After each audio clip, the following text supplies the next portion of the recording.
Beloved, we have come before the text with a question laid upon the altar. The question is this: YHWH, is there special prophetic meaning or prophecy fulfillment coming on August 12th, 2026? We bring it not as a demand for a sign, but as a seeking heart between the porch and the altar. And the text has answered. The lead verse drawn first is 1 Corinthians chapter 15, verse 13. But if there is no resurrection from the dead, then is Messiah not risen? Hear what that opening establishes. Before any date is named, before any season is marked, the text anchors everything upon the risen Messiah. The resurrection is not one theme among many. It is the ground beneath every promise, every appointment, every prophetic word that follows. Without it, the calendar is empty. With it, every appointed season carries weight and reality. Now the draw moves from that foundation into the language of appointment. Isaiah chapter 61, verse 3 speaks of appointing to those who mourn in Zion, giving beauty for ashes, the oil of sacred joy for mourning, the mantle of praise for the spirit of heaviness, that they might be called pillars of covenant faithfulness, the planting place of YHWH, that he might be glorified. The word appoint lands directly upon the question of a special day. The Father sets seasons. He marks times for transforming sorrow into sacred joy. In Numbers chapter 27, verse 23 shows the laying on of hands, a commission given as YHWH commanded by the hand of Moses. Then 2 Chronicles chapter 15, verse 8 records that when Asa heard the prophecy of Oded the prophet, he took courage, put away the covenant-defiling idols, and renewed the altar of YHWH that was before the porch of YHWH. Appointment, commissioning, altar renewal. That is the spine of what the text is saying. 23 verses in this draw carry the theme of timing and appointed season. Enoch chapter 38, verse 8 speaks of those days when elect and consecrated children will descend from the high heaven, and their covenant seed will become one with the children of men. Enoch chapter 60, verse 7 warns that when the day and the power and the punishment and the judgment come, which YHWH of spirits is prepared, that day is prepared. Enoch chapter 100, verse 8 cries woe on the day of strong anguish for those who afflict the covenant faithful. And Psalm 98, verses 8 and 9 summon the streams to clap hands and the hills to be joyful together before YHWH, because he comes to judge the earth with covenant faithfulness and equity. The text does not print a calendar date upon the page. It does something deeper. It places the inquirer inside a recurring prophetic pattern where a specific day becomes the stage for covenant action, always demanding a response from the people of God. And the center of gravity in this draw is priesthood. Leviticus chapter 16, verse 14 describes the high priest sprinkling blood with his finger on the covering lid eastward, 7 times before the covering lid. 1 Peter chapter 1, verses 1 and 2 declare the elect as those set apart through consecration of the Spirit unto obedience and sprinkling of the blood of Joshua Messiah. Psalm 132, verse 9 prays, "Let your priests be clothed with covenant faithfulness, and let your saints shout for joy." Joshua chapter 3, verse 6 commands the priests, "Take up the ark of the covenant and pass over before the people." Hebrews chapter 13, verse 11 reminds us that the bodies of those animals whose blood is brought into the sacred place by the high priest for covenant violation are burnt outside the camp.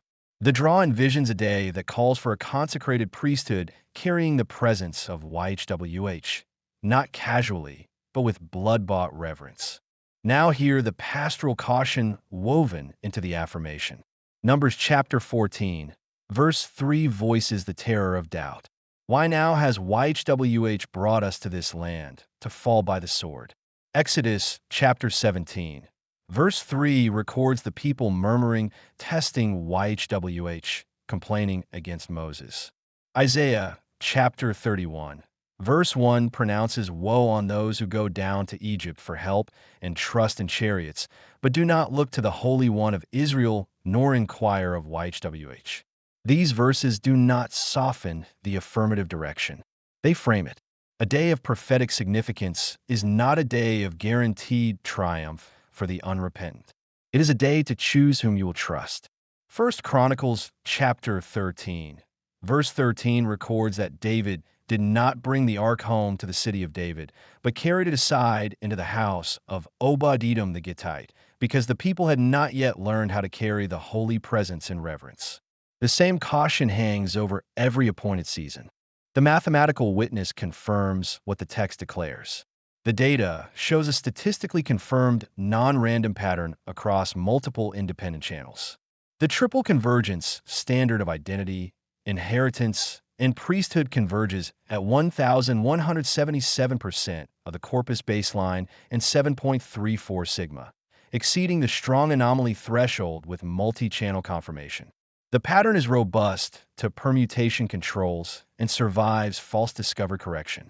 The convergence confidence index reaches 97% with all 6 channels active. Prospective replication is recommended to establish persistence. These numbers do not verify any external event outside the drawn text. They measure the internal coherence of the text against baseline randomness. Under the protocol, they direct the reading toward affirmation, and they do so with a robustness that meets the definitive threshold. One tension must be named honestly.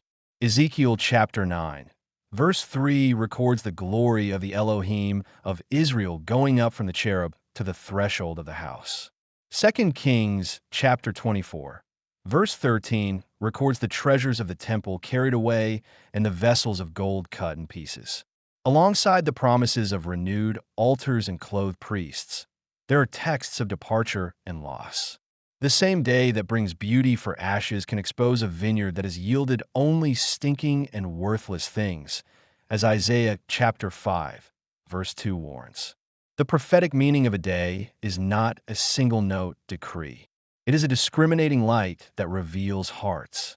Yet the full draw, anchored by the resurrection verse and confirmed by the convergence, resolves this tension in the direction of affirmation with pastoral warning. So hear the answer, offered gently, the way a nurse cherishes her own children. Yes, August 12th, 2026 carries special prophetic meaning, not as a detached prediction to be hoarded, but as an appointed season grounded in the resurrection of Messiah. The text calls you to courage like Asa, to a commissioning like Joshua received, to the priestly work of consecration and sprinkling. It calls you to lay aside all malice, all deceit, all hypocrisies, all envies, and to desire the unmixed milk of the word as newborn infants, that you may grow by it, as 1 Peter chapter 2, verses 1 and 2 exhorts. Worship YHWH in the beauty of holiness, as Psalm 96, verse 9 commands.